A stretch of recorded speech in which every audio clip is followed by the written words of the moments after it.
गांव के सबसे बड़े हलवाई के बेटे मुकेश की शादी बड़े धूमधाम से हुई थी। उनकी पत्नी शकुंतला देवी, जिनका पेट कभी भरता नहीं था, अपने बेटे की शादी में सबसे ज्यादा व्यंजन खुद ही चख रही थी।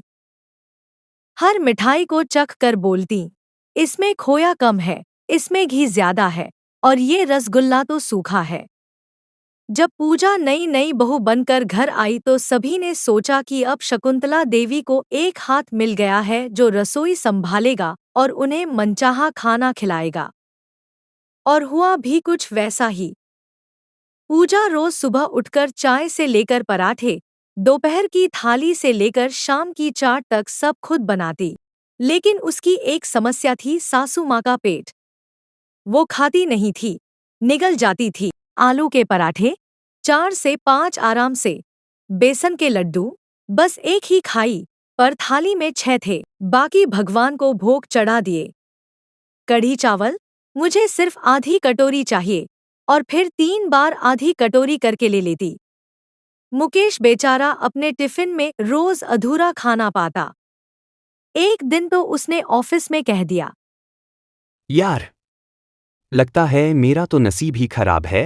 पत्नी होने के बावजूद मुझे हर रोज वही रूखा सूखा खाना पड़ता है। अच्छा खाना तो मेरी माँ ही खत्म कर देती है।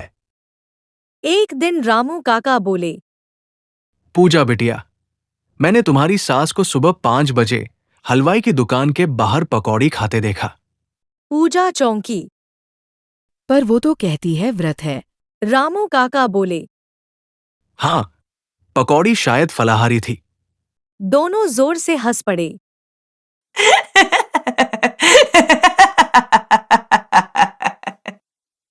पूजा ने तब सोचा, अब कुछ करना पड़ेगा। पूजा ने एक दिन सासू माँ से कहा, माँ जी, मैंने एक नया नियम बनाया है। अब हर दिन खाने की जिम्मेदारी हम दोनों की होगी। एक दिन आप बनाएंगी, एक दिन मैं। सासू माँ हंस पड़ी। मुझे तो घुटनों में दर्द है बहू, मैं कैसे बनाऊं? पूजा बोली, कोई बात नहीं माँ जी, फिर हम हर खाने में नाम की पर्ची डालेंगे, किसके लिए क्या बना है। अब शकुंतला देवी थोड़ा सतर्क हो गई। अगले दिन 2 डब्बे बने। एक पर लिखा था, बहू घी वाला दाल तड़का, मसालेदार आलू गोभी, फुल्का।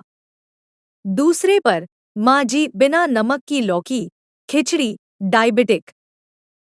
शकुंतला देवी ने देखा, उनके हिस्से में तो स्वाद गायब है। वो चुपके से बहू वाला डब्बा निकालने लगी, तभी पूजा सामने आ गई। माँ जी, डॉक्टर ने कहा था ना, आपको सिर्फ हल्का खाना चाहिए।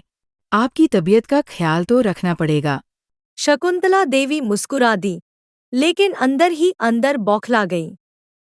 एक दिन पूजा ने बेसन के लड्डू बनाए, 12 लड्डू। रात को पूजा ने गिन कर रखे, सुबह उठी तो 2 गायब। सासू माँ से पूछा, उन्होंने जवाब दिया, बहू, भगवान को चढ़ाए थे, सुबह पूजा की। पूजा बोली, अरे माँ जी, मैंने लड्डू में काजू के अंदर कैमरा लगाया था। भगवान की पूजा तो ठीक दिखी, लेकिन फिर वो आपकी पेट पूजा हो गई।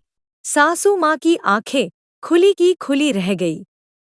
धीरे धीरे शकुंतला देवी को समझ आने लगा कि बहू चालाक नहीं है, बल्कि समझदार है। अब उन्हें बहू की बातें समझ आने लगी और अब तो वह खुद रसोई में भी मदद करती, कभी सब्जी काट देती, दही जमाती और कभी कभी तो मुकेश के लिए टिफिन भी सजाती। एक दिन उन्होंने पूजा से कहा, बहू, तूने भूख नहीं, मेरी आदतें सुधारी हैं। पूजा मुस्कुराई और बोली, माँ जी, आपने मेरी परीक्षा नहीं, मेरी समझदारी को मंजूर किया है। हर रिश्ते में ईमानदारी और सम्मान होना जरूरी है। आज की कहानी हमें ये सिखाती है कि लालच चाहे स्वाद का हो या किसी और चीज का, अंत में नुकसान ही देता है। अगर हमारी कहानी आप लोगों को पसंद आई हो तो सब्सक्राइब करना न भूले और हमारे साथ जुड़े रहे ऐसे ही और मज़ेदार कहानियों के साथ।